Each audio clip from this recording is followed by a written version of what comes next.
Hey there guys, how's it going? So JP is currently in maintenance right now, and when they come out, they're going to be in version 3.2.0.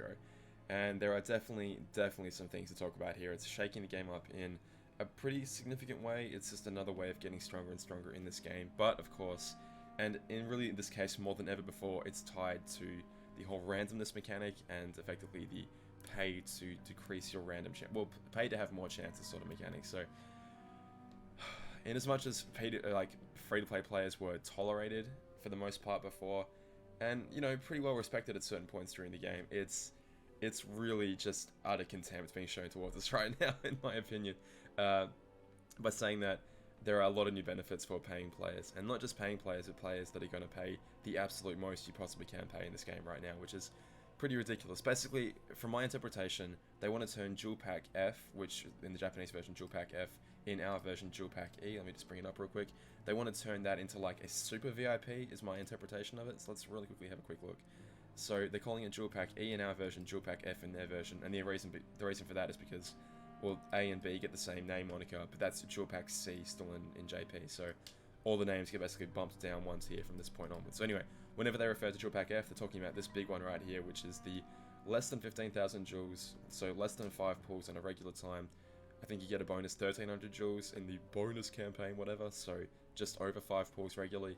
And it's the small price of, in Australian dollars, 145 Australian friggin' dollars if you want to go ahead and do that. So whenever they refer to Dual Pack F, that's what they're talking about. Let's go ahead and bring this up real quick. So what are they talking about? Well, if you decide to go ahead and purchase Dual Pack F, like I said before, I think they want to turn this into like a super VIP in a way, because if you buy it for the remainder of that month, you get additional benefits. So you get the benefits of, first of all, having double the daily joules, which, let's say the average month is 30 days. 30 days by another 300 joules is another 9,000. So VIP, I'm already calling it VIP.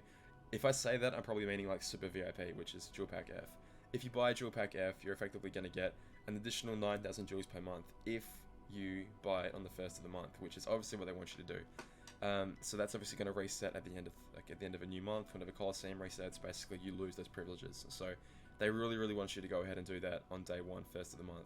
Let's go ahead and keep going down. So in addition to that, there's this whole new update with this spirit training function. So the spirit training function basically means that you can take your pet, and your pet will take 20 hours to train one of your medals, and it's going to train one of your medals to get additional traits on that medal. It's going to be its own unique pet trait slot, and it's going to have some pretty significant benefits. So the entire table of traits that it can possibly roll is down here. The big winner, in my opinion, is extra attack, not 40%, but 120%. So it's not, 40% of the strength of the original attack. In fact, it is up to potentially 20% stronger. But you only have a 0.2% chance of actually obtaining that, which is what, 1 in 500, I think, if my maths is correct.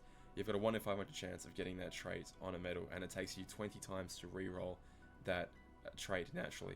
Now, you can improve those odds, basically, because while most of us are only going to have one chance at rolling that every 20 hours, from what I understand here, and please correct me if I'm wrong, the update's going to be out pretty soon by the time the video is actually out, if not already out.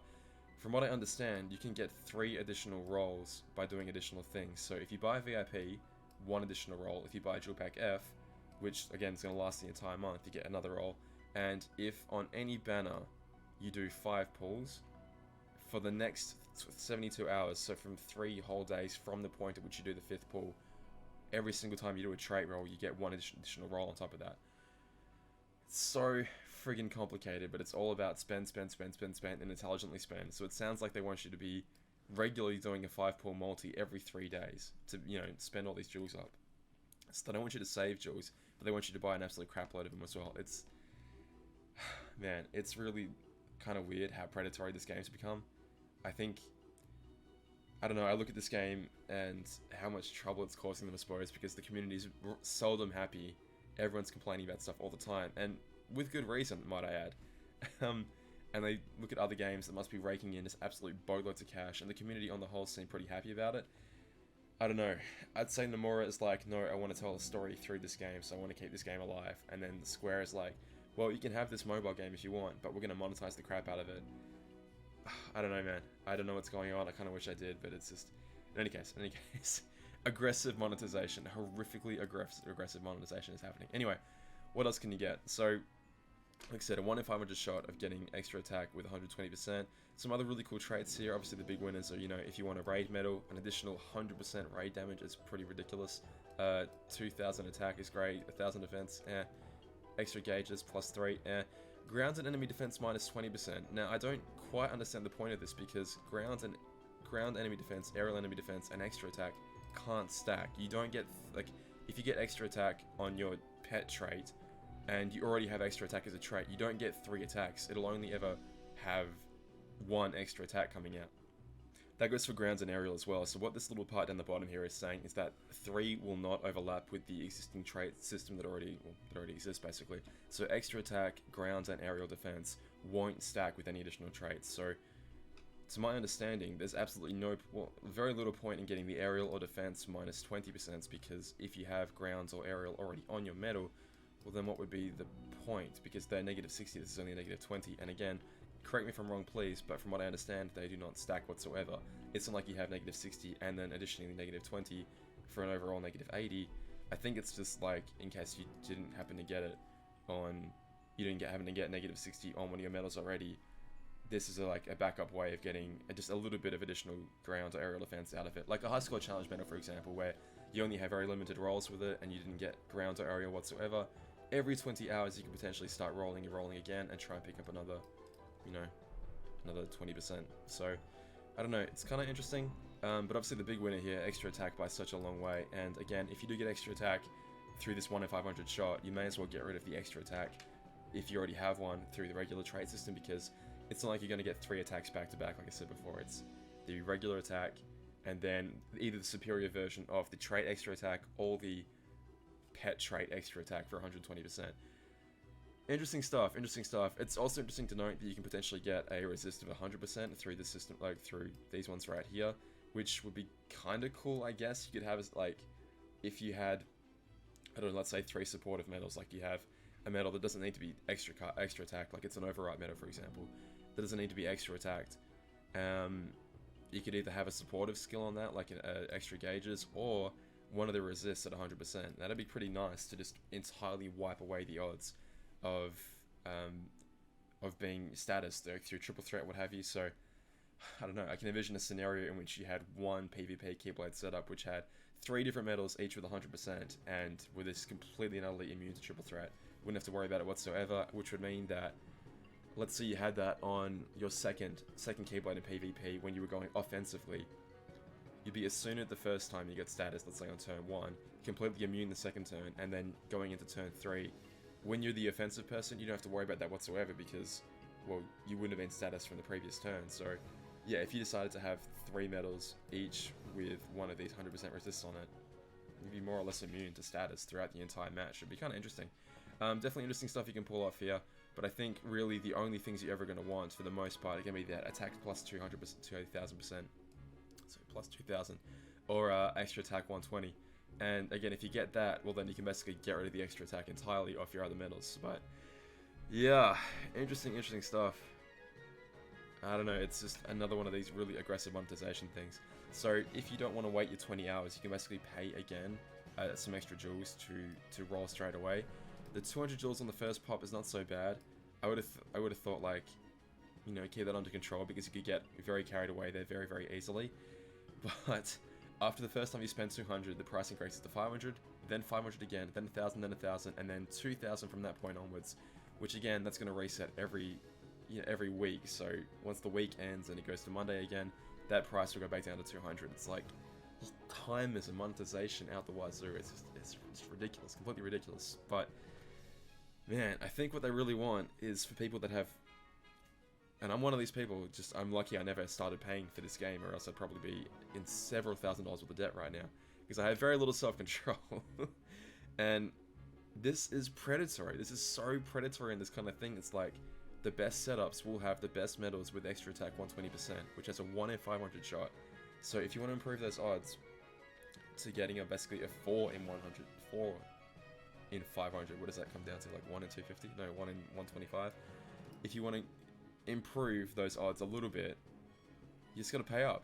And not just pay up, but pay up regularly and consistently. Basically, they want you to do, alright, one super VIP, I'm going to call it, at the start of the month, as well as the regular VIP purchases throughout the month. So let's go ahead and say $145 initially, and then either 4 or 5 weeks worth of, let me just pull up this game up real quick, then 4 or 5 weeks worth of VIP purchases a month. It's a pretty significant amount of money being spent. So let's just say, okay, let's say it's $145 first, and then 4 or 5 lots of $22. What does that come to? Let's average it out at 4.5, 4.5 times a month times, in my case, $22, and then add that to the 145. That's how much they want you to spend on an average month of either 4 or 5, 4.5 weeks a month. 244 Australian dollars. You know how much I can buy for that a month?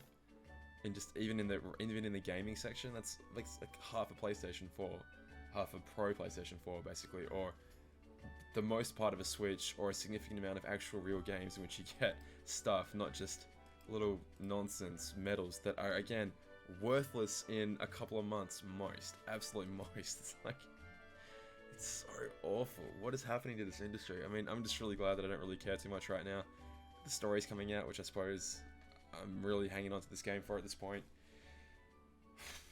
I mean, I have fun with it enough, but I'm definitely not playing as much as I used to, and I'm really finding myself caring less and less about it as each thing comes out. It's just, I don't know, this Montesaur is very emblematic of that. It's just literally establish all these new mechanics, and then, hey, what if you pay to completely break that apart? All these tickets that they're so short-sighted with, it's like, hey, we get this brand new idea of how to monetize people. Well, that didn't work. Axe them, completely throw them in the bin. It's like, ugh, man, it just, there's no roadmap for this game. They're so non-transparent with us. It's just this contempt for us here. Like, you got this beautiful, bright, shiny colored banner here, and then the grey, dull, crappy one. It's like, yeah, I don't know. I don't like playing games that utterly show contempt for me when I play them. I just started playing God of War, and I'm having a really, really fun time with that. And believe it or not, there's no shop to go to and empty out your wallet into it. It's like, wow, such a thing is possible. Really quickly, I suppose I should mention that the speed mode's being added in as well, I guess. Like, okay, woohoo, the speed mode's here. As well as some other stuff, like hopefully more luck's being dropped, not less, because these raid bosses lately have been dropping less than ones, even pre-update, which is pretty ridiculous. That Kefka one was a really good raid boss. Yeah, cool. Obviously, the new story's coming in today, which is probably going to be out by the time you guys see this video, so hopefully that's some good stuff in there. Guess we'll find out before too long. I mean, these guys are up in the room where that little keyhole was, so hopefully we're going to find out something about that. I guess we'll see, but anyway, guys, thank you so much. Let me know what's going on. Let me know what you guys think about all this. I mean, it could be cool. It's just like, if we just take it as a little feature of, once every 20 hours, we're going to get like another chance to trait on a medal, which is just an additional benefit, cool. And try not to look at it as this is deliberately and psychologically. I'm sure there are teams of people trying to figure out, hey, how do we best get into people's minds? How do we best crack down the code of what is going to make people feel so pressured to spend? Because, hey, these guys were ranked #1 last week, and if they want to maintain that #1 ranking, they're going to have extra attack on all their medals, which is a 1 in 500 shot. And, if they pay $245 a month, they're always going to be... What? They're always going to be able to have the chance of 245 Australian, whatever your local is, the best possible chance of getting extra attack on all their medals, the good extra attack. And if they want to spend more and more and more and more, which they're probably going to, we'll just start off at 200 for the first one. That's nothing. That's like literally the buy-in. That's like your first little sample drug, whatever, to get you in the door. And now it's like, oh, you've done that once. Wasn't that a good feeling of re-rolling? Hey, look at that. You got additional attack that next time. Ooh, that was low odds of getting that. What if you get extra attack next time? It's like, oh, it's just so psychologically awful. And then once you're in the hole at that point, like, they probably don't want you to do they want you to do the 2000s, but they want you to really do these ones first. They want you to spend 3 and a bit thousand jewels to get to that point, because, 2000's not worth it, but 500 seems cheap in comparison. It's like, this game, it's just awful, but anyway, guys, thank you so much. That's my rant. Let me know what you guys think. I'm really curious to see, like, do you think it's a good deal? Do you think it's a good idea to have this system in here? Again, 1 in 500 people are going to get lucky on their first try and get extra attack on an amazing medal, and that's going to change the game significantly for them. So those people, all the best. But I really worry for the whales. I really honestly worry for them. The ones that don't have any sort of self-control. And it's not it's not like a critique of character. Like, some people just don't have that impulse control. They're just not wired that way. So, all the best, guys. Be careful out there, for goodness sake, please. It's only a video game, and it's not a very good one at that, if I'm perfectly honest. So, thanks very much, guys. I'll see you soon. All the best. Bye.